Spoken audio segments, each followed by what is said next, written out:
Welcome, my name is John Glanville and this is video number 12 in the Calmness in Mind series. In this video we're going to explore the many chronic conditions that seem to be closely linked with anxiety, OCD and depression. Chronic fatigue, migraines, joint pain, back pain, insomnia, sciatica, aches around your body, sinus conditions, allergy, hypersensitivity, skin conditions, tinnitus, fibromyalgia and the like. And I'm going to be opening a dialogue that I know is hugely contentious, but I think it needs to be had in light of the fact that conventional medicine struggles to firstly explain what these conditions are, and secondly it seems to have low rates of success in treating them, and they seem to be hugely on the increase. However, as we do know, that as life, work, money and relationships become easier, we do get a little respite and these conditions seem to back off a little. And I would like to explore my and others' hypotheses of what might be happening.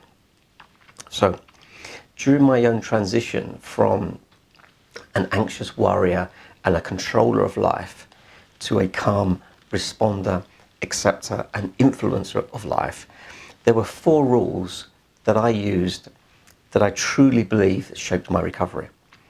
The first rule was I researched everything I possibly could.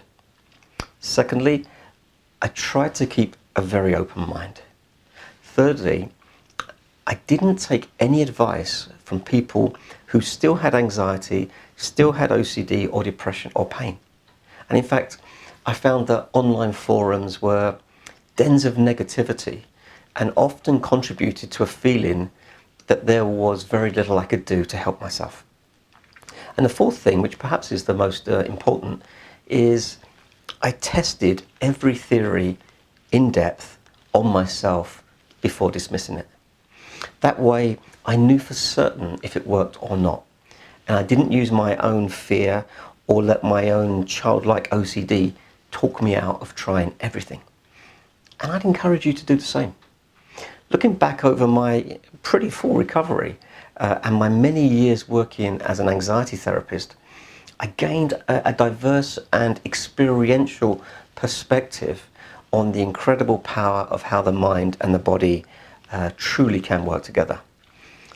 Remember too that people only came to see me as a therapist after years of anxiety, after years of medication, and only after all conventional medical interventions had failed. So I would like to explore the subject of psychosomatic illness, which basically describes the concept that our own unconscious mind is actually making our body sick. Now, understandably, many people dismiss this because it's not in their mind. They say it's real. The pain is real, the exhaustion is real, the upset stomach is real, and yes, they are really happening. And I know it's really happening. However, as an engineer who has a good grasp on how systems influence each other, how checks and balances work, control systems, emergency shutdowns, things like that, what I saw happening in the mind-body connection, it kind of made a lot of sense to me. Any system is only as good as it was programmed to be, and the skill of the operator in directing it. So I was at least open to exploring if psychosomatic illness was true. And if so, if it was true, how would it work?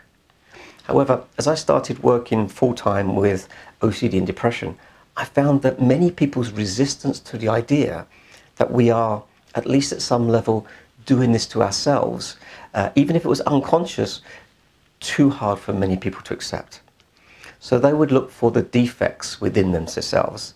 They would look to medication, new diets, supplements, crystals, energetic work, body work, anything that would ease their symptoms without them having to think or act differently. And a great example of this is IBS, irritable bowel syndrome, which is a classic symptom of worry and stress. And like I said in my last video, rarely do calm people get it. I haven't had it for 15 years. I eat whatever I want. What changed? I stopped consciously and unconsciously worrying, which reduced the stress on my autonomic nervous system, which modified the chemicals in my bloodstream, which diminished the stress on my internal organs. Yet so many people who experience IBS modify their diets to exclude gluten or spices, or they add supplements, they plan how and where they travel in case they get caught short, yet are at best only able to manage the condition. Well, to me, that makes complete sense, because they're looking to remove the symptoms, the bloating, the stomach cramps, the diarrhea, but they're not working on the causes of the agitation, which so often are worry, stress, and unconscious intervention. And if you are experiencing chronic fatigue, fibromyalgia, IBS, hypochondria, headaches, skin complaints, insomnia, back pain, sciatic pain, shoulder and neck stiffness, shooting pains in your arms and legs, pins and needles, feelings of disassociation, nausea, shaking, sweating, flushing, or many of these other long-term symptoms of these conditions, I honestly believe that unless you can get on board and explore the concept that at least at some level, unconsciously, you are unknowingly doing this to yourself, I feel that you may be saddled with these conditions in some way forevermore. I also know that for some people, this is really hard to accept, especially people with OCD, hypochondria, and fibromyalgia. But know this, these three conditions only involve in nice people who care a lot, empaths, sensitive individuals, people who worry about what other people think of them, intelligent thinkers, individuals who don't like conflict, who don't want to let people down, people with complex personalities and who are uncomfortable being judged or criticized. And tell me if that's not true, okay? From childhood, they would have deferred to others, not spoken up. May have been susceptible to bullying or afraid of taking charge of a situation. So often people would put upon them because they were compliant, and they probably felt very hard to say no to other people. These behavioral traits all point towards the repression of angry thoughts, the sweeping of feelings under the carpet, berating themselves for not saying something, or silently internalizing fears about their parents, siblings, God, society, or the fairness of life. And these repressed traumas, these held down emotions, these states of unconscious denial may have come from many sources. Let me list a few. Mental, physical, emotional, or sexual abuse, being bullied, experiencing the death of a loved one, the death of a pet, spending time in hospital, hating school or boarding at school, revision and exam pressure, being robbed or mugged, falling off your bike and hurting yourself, a near-death experience from accident or illness, embarrassing yourself in some way, rejection in a relationship, wetting the bed, being made redundant, being exposed to a horrific film at a very young age. Can you get a picture of where these traumas can come from? And people say, oh, I let go of that years back. Well, what if your conscious mind did let it go? But what if your unconscious mind didn't? Remember, they're on two completely different systems. And a quick note here about OCD. And of course, this is something I know a lot about because I used to have it. And now, mostly, I don't. I truly believe the reason I was able to reprogram myself was because I was open to the concept that it wasn't a disease or an error in my brain or inherited from my family, that it was the biological and neurological result of too many years in mental fearful worry and of biological and physical overwhelm. And remember too that OCD causes you to doubt everything, so you need constant reassurance. And I say be careful where you get that reassurance from. Stay away from online forums, because if these people had the answers, then they would no longer have OCD, chronic pain or fatigue. And sadly, there seems to be many individuals abdicating responsibility for their own recovery, with the argument that OCD can only be managed through pharmaceutical intervention, and that it can't be cured because it's a problem within the wiring and the chemistry of the brain. Now, I know this sounds harsh, but I'm trying to be positive and honest and pragmatic. And stay with me here, because when I say a symptom is psychosomatic, the implication is that you are doing this to yourself, when that's not what I mean. What I'm directing you towards is the realization of the natural ways that our unconscious brain operates and the errors in conscious thinking that actually make things worse, not better. So if we're going to move forward, we need to bring in some new information. We need to bring in some new perspectives. And I would like to introduce you to Dr. John Sarno. He was professor of rehabilitation medicine at the New York University School of Medicine, whose work I would absolutely encourage you to explore in great depth. When I was first introduced to his work, I was so excited because he'd already, back in the 1990s, come to all the same conclusions that I'd uncovered and had experienced.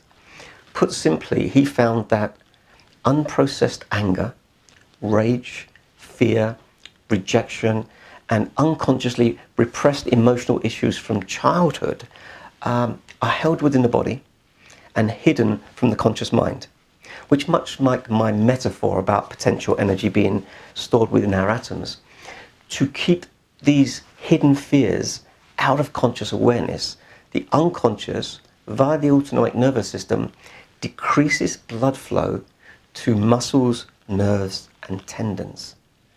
This results in oxygen deprivation, which is experienced as pain in those affected tissues.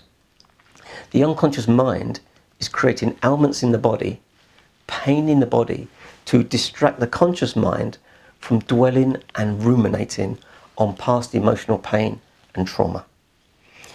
He calls this process TMS, tension myoneural syndrome. Myo meaning muscle and neuro meaning your neurology. And in my experience, nearly all individuals experiencing OCD and long-term emotional pain, have some form of reduced mobility through inflammation, allergies, headaches, stomach issues, or pain in their body, which may be static or transient. He goes on to say that when people can see that the pain is a distraction, and if they start working on releasing their unconscious repressed memories from the past, the TMS backs off and the pain begins to retreat. Now let me give you an example. When my own anxiety was at its worst, my back, hip and joint pain was almost unbearable. Sometimes I could hardly walk, or I actually felt nauseous from the pain I experienced. Everybody in my family suffered from it, so the implication was, poor me, it just runs in a family. My father had rheumatoid arthritis, as has my brother, and my mother osteoarthritis. However, as I learned to worry less, let go, accept things in new ways, and importantly, as I liberated and vented discharged trapped emotions from my body, from my atomic battery, these aches and pains diminished by about 90%. And what I and my doctor thought was arthritis in my hands vanished completely. And all I'm left with is discomfort from mild spinal scoliosis and lower back pain from joint fusion, which I was born with, and on which I'd been blaming all my pain. And you've really got to get this, because the irony being that even if I'd undertaken spinal operations, I still would have had the pain because it was psychosomatic. It would have just morphed to another part of my body, or another allergy, or perhaps to a migraine, or whatever ailment would have distracted my conscious mind from my unconscious emotional distress. When I was 50, I managed to vent a trapped energy out of my atomic battery from a childhood trauma that consciously I thought I'd dealt with. And during this emotional discharge, a sinus condition that had continuously plagued me since I was 13 years old popped open and almost completely vanished in one day. And in later videos, I'm going to go into much more detail about this and many of mine and other people's experiences. As I said to you before, most people with chronic psychosomatic illness are nice people. They try to be good. They don't want to let people down. They don't like conflict. They care about what people think of them. They want to be perfect. And certainly that was what I was like. Therefore, as we learn to release the stuck energy from past trauma, we also need to be exploring new tactics that allow us to understand more fully who we really are, what we really want, who we would like to become, how to say no to people, how to have empathy but without compromising our own health. And I'll be teaching you many, many strategies for this. But for now, let's just jump back to pain for a moment. One of the most horrible of all conditions is a migraine attack. And very few people who experience them receive either a good explanation of what was actually causing it, or a medical intervention or recovery program that's fully effective. Now, I'm not saying here that migraines are totally psychosomatic, not at all, not at all, okay? However, what I can point to are the patterns behind them. Who gets them? I'll tell you, nice, kind, compliant individuals. Those who care, warriors, thinkers, helpers, people's rights campaigners, and these types of people usually have over a long time deeply repressed their own anger, repressed their own rage from their childhood, because that's what really nice people do. And when life becomes more stressful than usual, and all the unfairness stories from their past sort of consciously bubble up, the unconscious steps in with TMS via your autonomic nervous system to starve various tendons, muscles and nerves from oxygen, which generates pain, hoping to distract the conscious mind with the pain from exploring ugly emotions from their past. And of course, certain foods may aggravate the headache, and yes, certain types of lighting may make it worse, but underneath it all, what really wants to come out is the suppressed anger and the rage from rejection, abuse and fear. And as we proceed, I want to teach you ways of letting this out. Venting the atomic battery, like I discussed in video number 9. Releasing, discharging that trapped potential energy, okay, and getting your atomic battery to become lighter, to vibrate faster, returning your atoms back into a natural state of ease that we might call wellness. But the first step is to see what you're dealing with from a whole new perspective. And sadly, it's not the perspective that conventional medicine has been taught to use. Perhaps that's why conventional medicine recovery rates for helping people with migraines, chronic fatigue, fibromyalgia and OCD are so low. They can medicate it, they can dampen it, but rarely do they cure it. And one last point here is, if we're pharmaceutically dampening emotions like anxiety, fear, pain, we're also dampening other emotions too, like love, joy, happiness, fun, optimism, emotional well-being. And I think that's wretched. I don't have all the answers. I can't medically explain it all to you, but I can, I hope, guide you, nudge you into exploring new ways to ease your own emotional journey through life. I'm saying that I tried these things and they worked. And nobody was more surprised than me when they worked. My conscious mind was saying, really? Really? You expect me to believe this? You expect me to try that? What do you mean, stuck energy? My conscious mind, okay, was saying, I know what happened back then and I've dealt with it. But I hadn't. And once again, as we proceed through the course, I'll be showing you ways to go about this. And up until now, you've been really patient, because I've been taking you through the explanation phase of what you're actually dealing with. And just a few more videos to go, and then we enter the here's what you do about it phase. So, like I mentioned in the last video, nearly all symptoms of anxiety are actually natural bodily responses to external events our thoughts, our amygdala, rightly or wrongly, firing off to warn us something, even though our brain sits in darkness and is guessing what is right for us.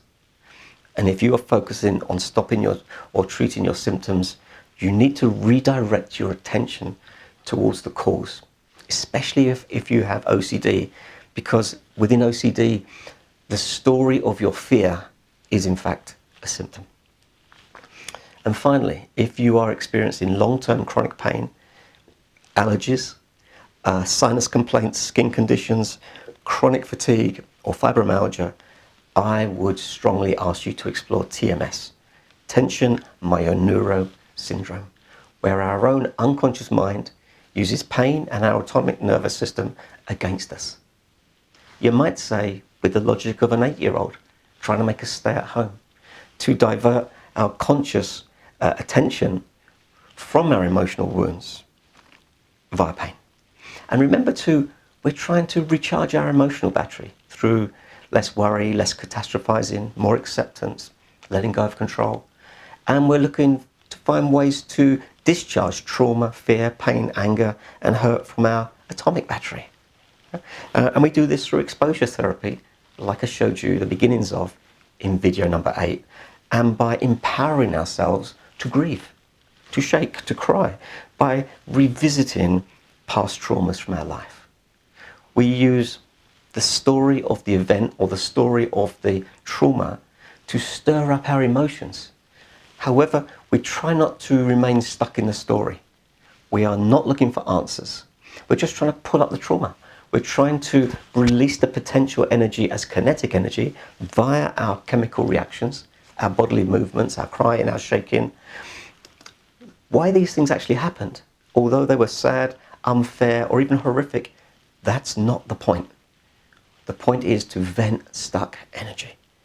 And as we proceed, I will be teaching you how to do this. Until then, just consider what I'm saying. Only ever explore these things in the company of a person you trust or your therapist. And if you're on medication, discuss this with your doctor or your mental health practitioner to ensure that they're aware of your intentions to try new procedures so that they can support you and advise you appropriately. You may even need to share some of these videos with them. It's no problem. I think we live in the most fantastic of times with medical advances that intrigue and delight me. The knowledge and the technology that's available to us for treating disease, physical trauma, and conventional ailments is breathtaking and truly amazing. But there is this mostly unexplored void that's hard to treat, that's hard to explain. Chronic fatigue, fibromyalgia, and OCD. And there's so much we don't know. So I say try everything. However, so few people try to become a different person, or to think and behave differently, or to consider how we may discharge trapped emotional trauma from our bodies by ourselves. And know this, the conventional medical world, although slowly waking up to these concepts, are only taught what they're taught. And they have to work within tightly controlled guidelines where their primary tools are medication, surgery, and CBT. And these are great when they work, but if they fail, I say, don't give up. Try everything. Nobody has all the answers. There's still so much we don't know about the mind and the body. And it's a fascinating world. Finally, your homework. I would like you to download the audiobook called The Divided Mind by Dr. John Sarno and listen to it, maybe even a few times. And some individuals with hypochondria or health anxiety may fear reading a book like this, or if your mind struggles to learn because you're so exhausted, I challenge you to get a friend, somebody open-minded, somebody that you trust, to read it for you so they can give you the headlines. I think, as ever, it's best as an audiobook because you can just listen as you wake up at night, or as you drift off to sleep, or as you lay in the bath. It takes no effort to be read to. It's wonderful. Or if you're driving. And if I'm honest, up until now, I didn't really mind if you did the homework. The stuff I suggested, it's up to you really. I'm not responsible for what you do. I'm only responsible for the effort that I put in. However, this time I'm going to really urge you to listen to the book. In fact, I'm going to challenge you to do it, because it was only through the recognition that my own unconscious mind was causing my OCD, and the discovery that my trapped trauma was responsible for all my chronic pain, that I actually recovered. It took me 20 years of research, and I would love for you to manage it in a more timely fashion. Thanks for listening. Keep up the good work, and I'll see you in the next video where we start exploring the noisy mind that just won't shut up. Thanks for watching, and get listening to that book. Thanks a lot.